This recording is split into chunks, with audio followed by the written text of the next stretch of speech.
Class 4, Lecture 8, Subject English Grammar, Topic Participles.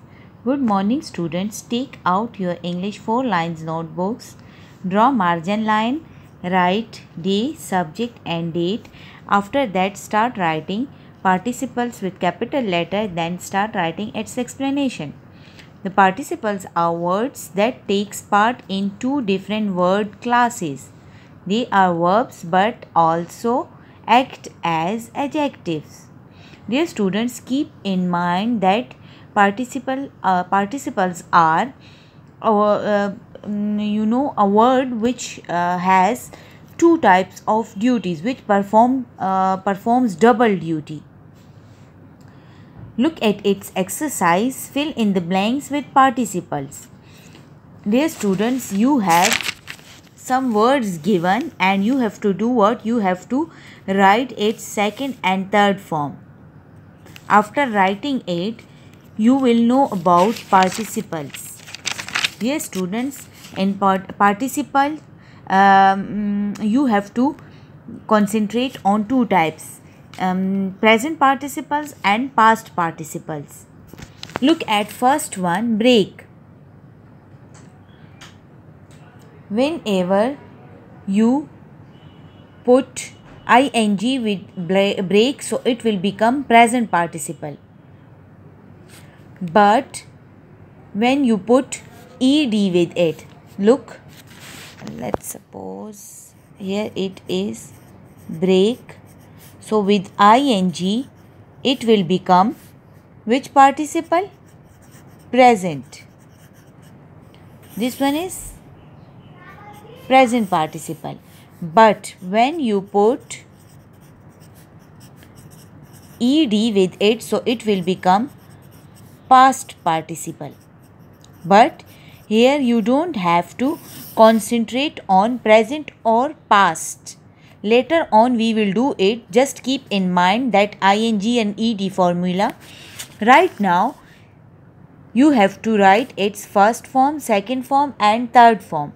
Look at A. Here it is break. So its second form is broke and then broken. Write it as it is and do one thing. Draw lines in between. Let me do it.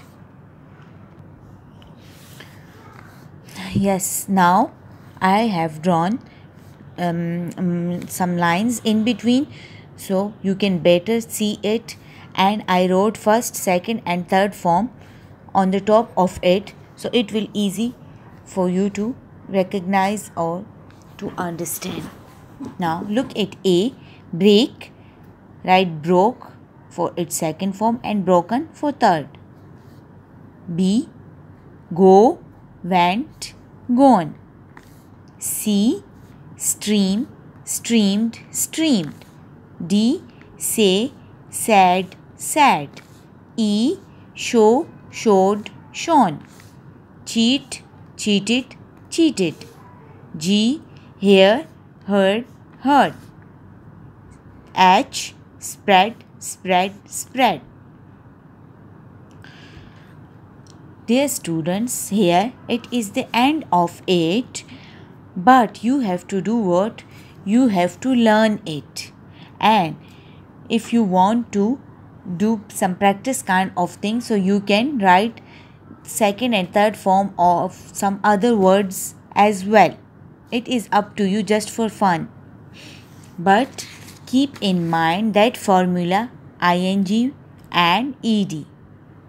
It totally whenever you put ing with any verb, so it becomes present. So you call it present participle. But when you add ed with it, so it becomes past.